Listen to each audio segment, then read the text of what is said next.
భయపెట్టడం అంటే కావాలని చేయలేదు కదండి. కావాలని చేస్తే వీడియో పెడితే అది కరెక్ట్. తను కావాలని చేసినట్టుగా ఎక్కడ కూడా నాకు కనిపించలేదు. కావాలని చేయకుండానే ఆ అమ్మాయి వీడియో అంత పబ్లిక్‌గా తీయాలి అనుకోని, పబ్లిక్‌గా పోస్ట్ చేయాలని ఎలా అక్కడే అనుకుంటారు? క్వెషన్ చేయకపోయింది. వీడియో అప్‌లోడ్ చేసిన వెంటనే బస్ దిగగానే బస్ దిగుతున్నారు కదా! గల్లబట్టి అడిగేదుండే చచ్చేటోడు చస్తాడు ఎట్లైనా చస్తాడు. చచ్చిపోయిండు కదా! వాడు ఎట్లైనా.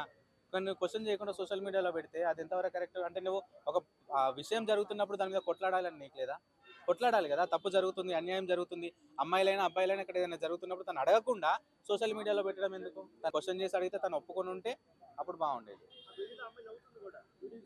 అవును. నేను అంటే ఏదో పెద్ద గొప్ప పని చేస్తున్నా అనుకుంటుంది. వీడియో తీసుకుంటున్నప్పుడు. తన మీద చేయేస్తున్నప్పుడు, తన మీద చేస్తున్నప్పుడు వెంటనే గల్లబట్టి అడిగితే వేరే పక్కన వాళ్ళు వీడియోలు తీసేవాళ్ళు. సరే నువ్వు వీడియో తీసుకున్నావు బానే ఉంది. క్వెషన్ చేయలేదు నువ్వు. నేననేది ఏంటంటే నువ్వు క్వెషన్ చేయాలి. క్వెషన్ చేయకుండా వీడియోలు వైరల్ అయ్యేటట్టుగా పోస్టులు చేస్తే అదొకటి దొరికిందంటే 100 మంది పోస్ట్ చేస్తారండి ఈ రోజుల్లో. ఆ మనిషి ప్రాణం అయితే పోయింది కదా! వాడు తప్పు చేయకుండా ఉండడానికి కనీసం మనం పనిష్మెంట్ ఇయ్యకుండా తనే పనిష్మెంట్ తీసుకున్నాడు. Life long punishment. తప్పు చేయని వాడు అయితే బయటికొచ్చి కొట్లాడుకునేవాడు. కొట్లాడుకోకుండా తన ప్రాణాలు కోల్పోయినట్టే తప్పు చేసిందని తను అంగీకరించినట్టే. ఏ మనిషి అయినా సరే తప్పు చేయలేదంటే పోరాడండి. తప్పు చేసినప్పుడు మీరు ఇలాంటి పనిష్మెంట్లు తీసుకోను గానీ, పెద్ద పెద్ద తప్పులు చేస్తున్న వాళ్ళే ఉన్నారయ్యా. రేపులు, మానభంగాలు చేసి ఎంతోమంది రాజా లెక్క మర్డర్‌లు చేసి తిరుగుతున్నారు. చిన్న విషయానికి నువ్వు చేసింది తప్పు. అందులోకి నువ్వు నీ ప్రాణం పోయింది. నీ కుటుంబం నష్టపోయింది గదా! ఆ అమ్మాయి కుటుంబం ఏం నష్టపోదు. ఎవరి కుటుంబం నష్టపోదు. నీ కుటుంబం నష్టపోతది. తప్పు చేసే ముందు ఒకసారి ఆలోచించండి.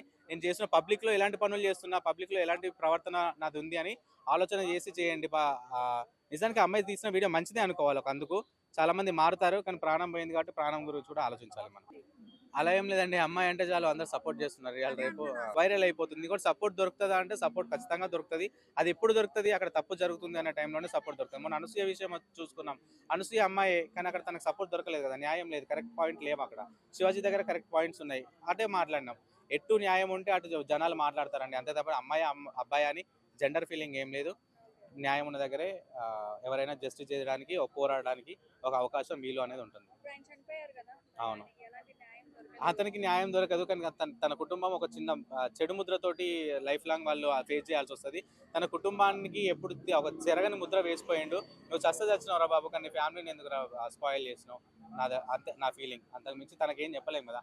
తన ఫ్యామిలీకి ఒక సంతాపం తెలపడం తప్ప ఈ అమ్మాయికి "అమ్మ నువ్వు చేసిన పని మంచిదా? చెడ్డదా?" మనం డిసైడ్ చేయలేము. ఎందుకంటే ఒక సైడ్ చూసుకుంటే మంచిది.